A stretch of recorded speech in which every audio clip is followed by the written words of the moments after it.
Level 1. The Recruit.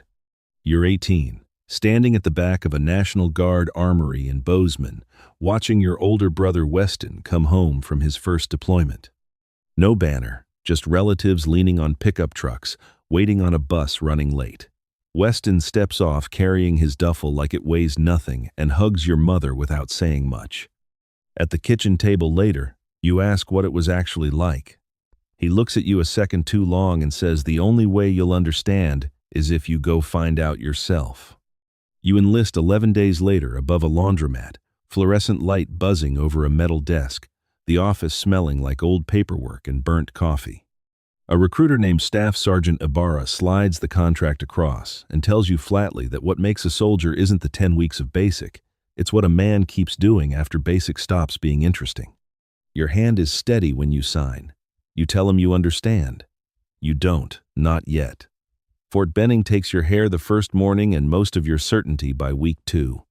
Your lungs burn on the second mile of a run that never seems to end.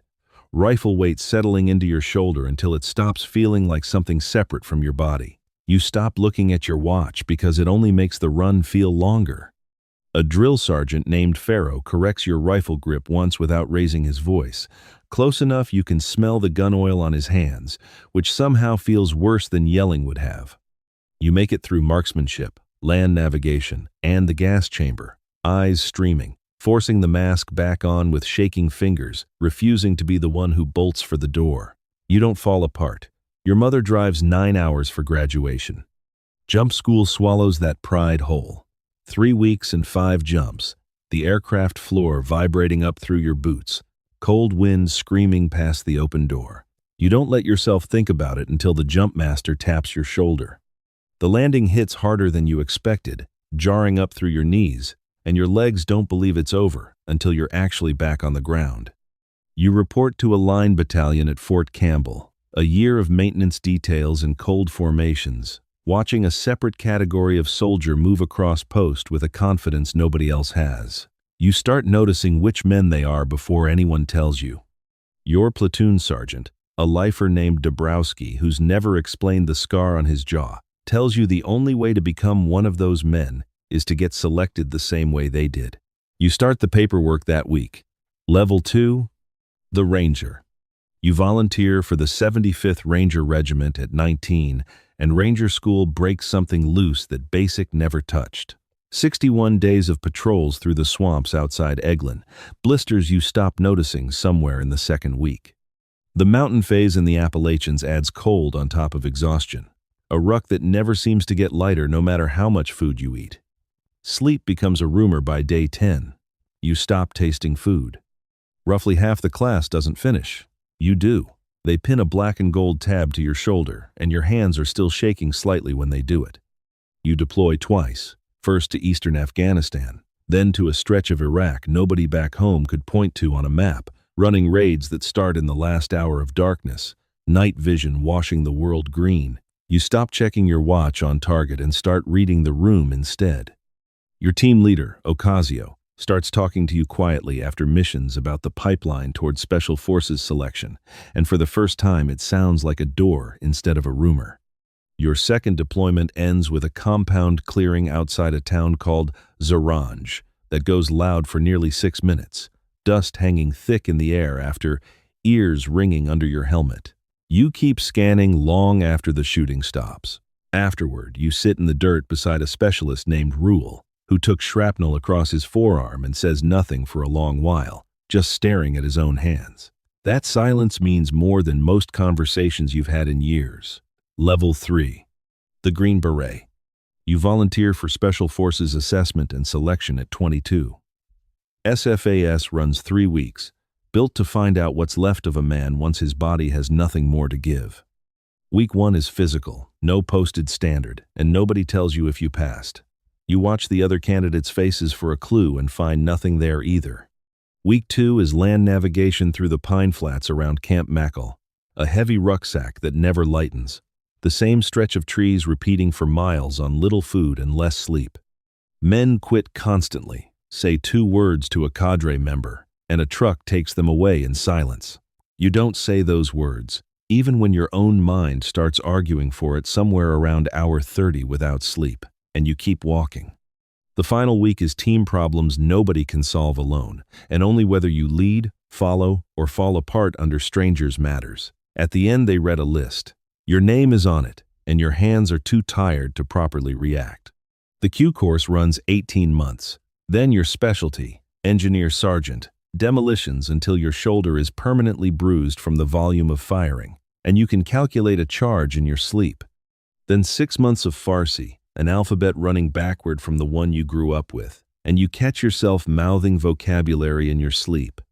Then Robin Sage, a month embedded in a simulated insurgency, leading civilian volunteers who know exactly how to test whether strangers will follow you. You pass. A green beret gets placed on your head while your mother cries for the second time in your career. You do too. You're 25, assigned to a 12-man detachment. You deploy to Iraq, training a border unit by day and raiding by night, then to Helmand, where a round catches you through the outside of your right thigh during a clearing gone loud. A flat punch of heat before the actual pain arrives half a second later. Your medic, a calm sergeant everyone calls Loomis, works the wound in a ditch, his hands steady on the pressure dressing while yours shake. You keep both the scar and Loomis in your life a long time after. Level 4. The candidate. A man in plain clothes with no visible rank finds you at Fort Bragg in your 8th year. He doesn't say the unit's name. He doesn't need to. He asks if you want to try out. You say yes, before he finishes asking. Selection happens in the mountains of West Virginia. Cold mountain air biting at your face before dawn.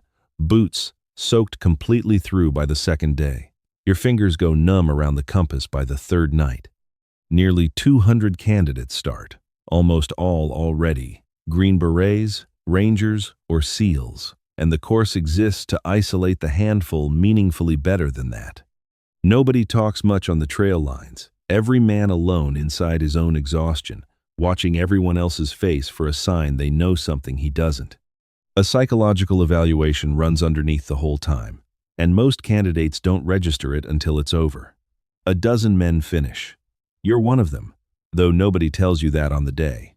You find out 3 weeks later in a 2-minute phone call, standing in your own kitchen, and you have to sit down. Level 5. The operator. Operator training runs 6 months and delivers the most advanced close quarters instruction that exists. You fire more rounds in a week than most soldiers fire in a career, brass hitting the floor in a steady rain, hearing protection muffling the world into something distant and flat. You clear rooms built inside a retired rail car, a mocked-up hotel floor, a shipping container maze, recoil punching back into your hands over and over until reaction becomes instinct. You train with optics that cost more than the truck you drove to your enlistment appointment 9 years earlier. Your first mission is classified the day it happens, and stays that way for life, including from your wife Priya, who stopped asking exactly where you go around your 4th unexplained absence. The helicopter vibration runs up through your boots on the flight in, headset crackling low, darkness outside the window total, until the pilot's voice cuts through. You check your weapon once more than you need to. Green night vision, waiting. Your missions from here are the ones no other unit is authorized to run. Hostage rescue in places the United States doesn't officially operate. High-value target raids in cities where no American uniform is supposed to exist. Outside a town near Sirte, a weapons cache and its guards go from a live target to a wrapped-up scene in under 7 minutes, dust in your throat, no casualties on your side. 3 detainees loaded before local response arrives. Weeks later, an estimated dozen planned attacks across 2 countries simply don't happen. You never learn most of the specifics. You succeed in ways almost nobody will ever know to thank you for. And when something goes publicly wrong, your unit's name appears nowhere in the coverage anyway. Level 6. The team leader. You make sergeant major of your troop at 32, and the operators under you are, without exaggeration, among the most capable close-quarters fighters alive, which does not make leading them easier. There's no weak link below you to absorb a mistake, so every mistake left standing belongs to you, a weight that sits differently in your chest than any physical exhaustion ever did.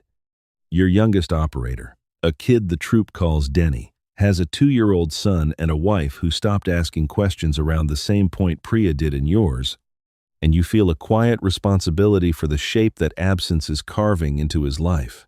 You start checking on him without making it obvious that's what you're doing. You lose your first man under direct command outside man-by. A round finds a half-second gap in coverage during a rooftop entry and takes your breacher, a 29-year-old named Castellanos, almost instantly. The radio traffic afterward feels unnaturally quiet. You keep expecting to hear his voice cut back in. You write the notification letter to his wife yourself instead of handing it to the casualty office, because Castellanos would have done the same for you. You fly home for the funeral outside Tulsa and stand at the graveside while his 6-year-old son asks his mother when his father is coming back, and nobody there has an answer that helps him. Level 7. The Squadron Sergeant Major. 20 years in, your body is a running ledger of screws and scar tissue, your knees stiff every morning before the first cup of coffee loosens them.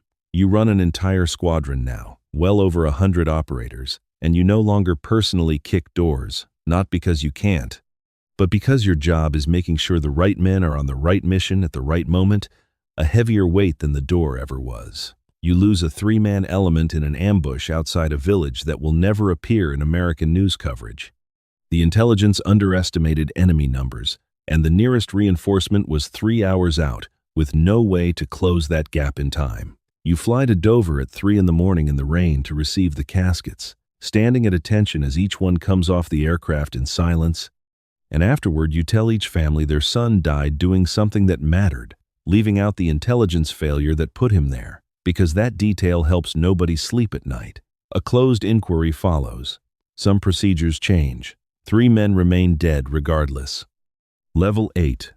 The Squadron Commander. You command the whole of it now. Assault squadrons, the intelligence element, the aviation task force built to move your people, reporting straight into Joint Special Operations Command. You brief people whose names the public would recognize on sight, in rooms where you surrender your phone at the door, and every eye at the table is on you when you speak. You've learned not to let your voice give away how much any of it still weighs on you. In one meeting, you're asked to weigh a small surgical option against a larger sustained operation, and the option you recommend becomes an order within hours. And by the next night, men on the other side of the planet are moving because of one sentence you said out loud.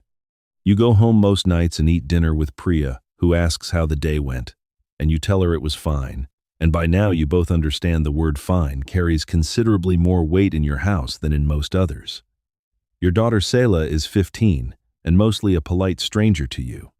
You missed most of the years that would have changed that, and you know exactly whose choices made it true. Level 9. The Retired Operator. The discharge ceremony is small, held in a conference room at Fort Bragg with a handful of men you've served alongside across 3 decades. You retire to a house outside Asheville with a wide porch, and you find yourself sitting on it most mornings with a cup of coffee going cold in your hand, watching a sunrise you haven't had the stillness to actually watch in almost 30 years. Your hands shake faintly on cold mornings. Your right leg has never fully forgiven Helmand, a dull ache that settles in before any weather change arrives to explain it. You see a therapist, a former Marine, who understands exactly what you legally can and cannot say out loud, since a real portion of it is classified by law rather than your own reluctance. Selah is 30 now with a toddler of her own who runs straight at you every visit and calls you Pop, small arms locking around your leg, and something unlocks in your chest the first time she says it. You get fewer calls from your old teammates each year. Heart problems, cancer, one suicide you still haven't made peace with. Loomis, the same medic who worked your leg wound in a ditch outside Helmand decades earlier, dies of illness the way an unsettling number of operators from your generation eventually do, and you give his eulogy and can't finish the last page of it. You speak at a Special Forces graduation the following spring, standing at a podium in front of a room full of 18-year-old faces that look exactly like yours did on a bus outside Fort Benning some 40 years before. You give them the honest version, that the job will eventually cost more than they can currently imagine paying, that the brotherhood inside it is entirely real and worth every part of that cost regardless, and that they should hold on to whoever is waiting for them back home, considerably tighter than they think they need to. They listen politely. They don't fully believe you yet. You didn't believe the men who told you the same thing either, all those years ago in a gravel armory lot outside Bozeman, watching a brother named Weston stand very still in a crowd that had no idea what stillness like that actually cost. Somewhere right now, an 18-year-old is standing in a parking lot somewhere, watching someone he admires come home from somewhere he can't fully picture yet. Something is quietly lodging itself in his chest that he doesn't have words for yet. He doesn't know what the next 30 years will actually take from him, or who he'll eventually bury along the way, or how far past every limit he currently believes he has. He's genuinely capable of going. If the only remaining alternative is to quit, the cycle continues.